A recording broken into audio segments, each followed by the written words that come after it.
All right, welcome back to R-TAC and Daughters. We're here at the workbench, and we're going to talk about uh, screwing the pooch, not literally. So, on previous videos, you can go back and look at my 300 blackout 16-inch carbine called Fire.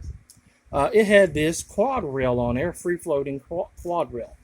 As you can tell, it is quite huge compared to the one I was going to put on it. There we go, side by side.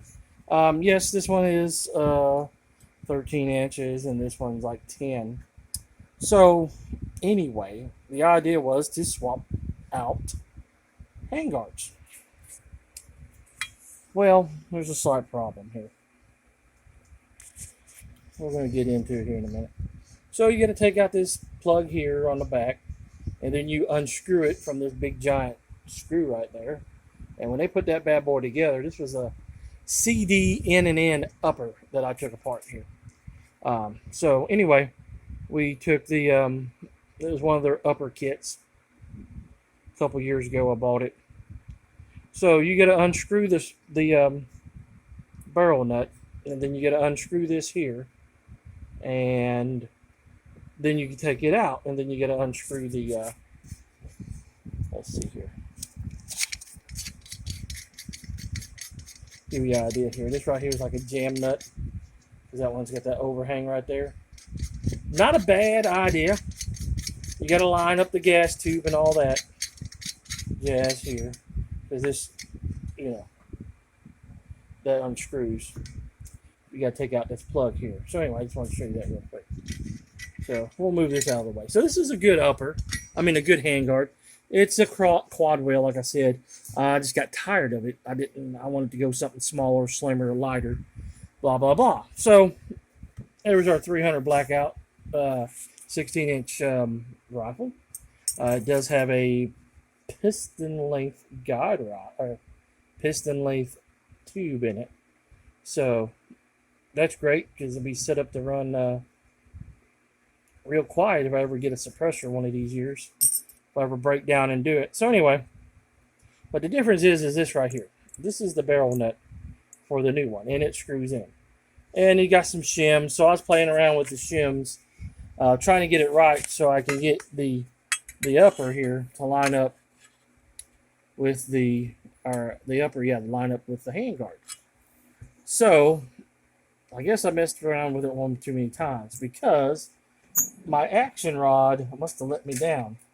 So here's the fin that I had in my action rod. As you can see, that it's nice and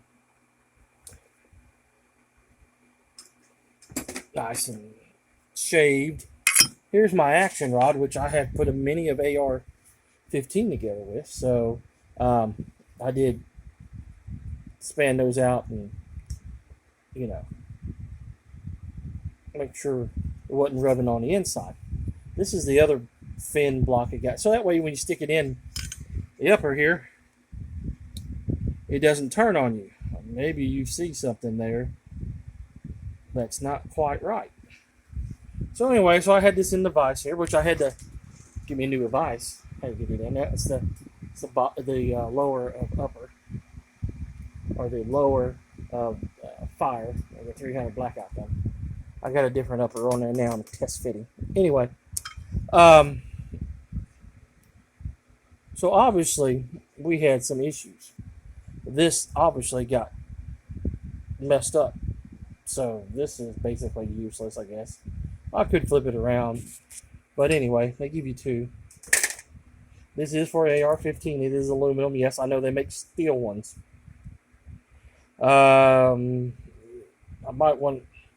We might explore on getting another one right now.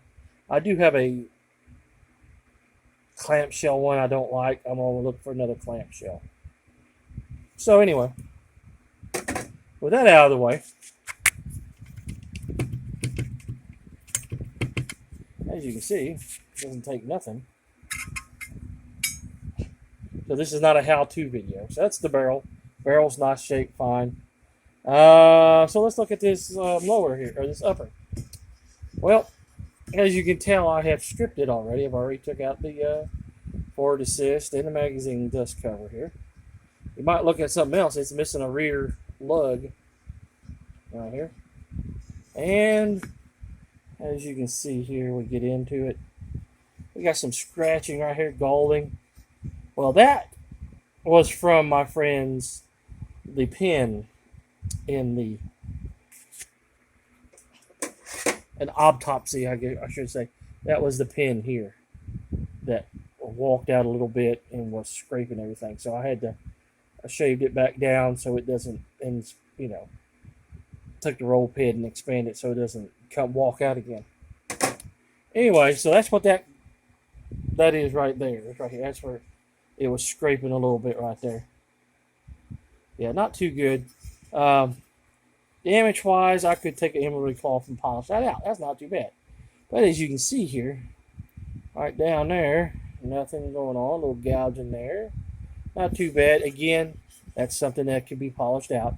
Except, you know, just right here, bro. But if you look down there on that side,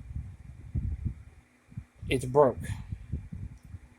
When I was turning unloosen the nut to take some shims out, and I only had it torqued to about 50 foot-pounds, it broke. It spun the upper here. Even though the barrel stayed in place, the barrel spun too. It did not gouge out the barrel pin alignment, as you can see right here on the barrel pin. It's not sheared or anything. So anyway, now I gotta go buy another upper.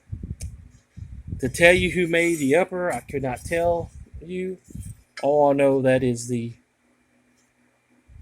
mark for the forger.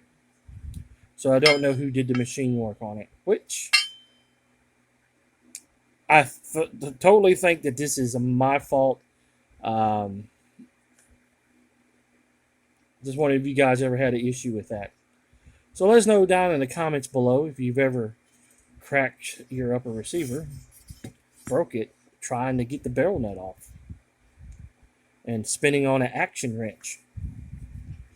So, anyway, please like, share, and subscribe to the channel.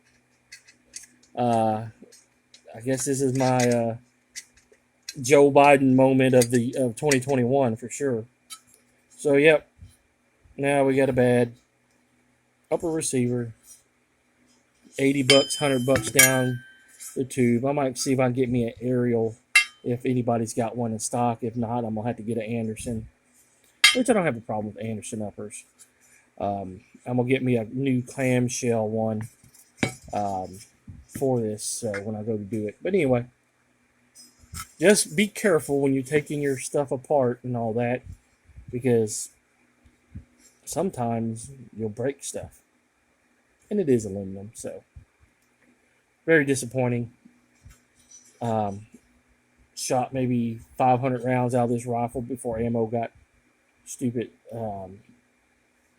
priced, and I put a whole bunch of ammo back. So I got plenty of 300 blackout, and I got a 300 blackout AR pistol. So this was my rifle. So my rifle's down right now, and this is right after doing the 9mm build and the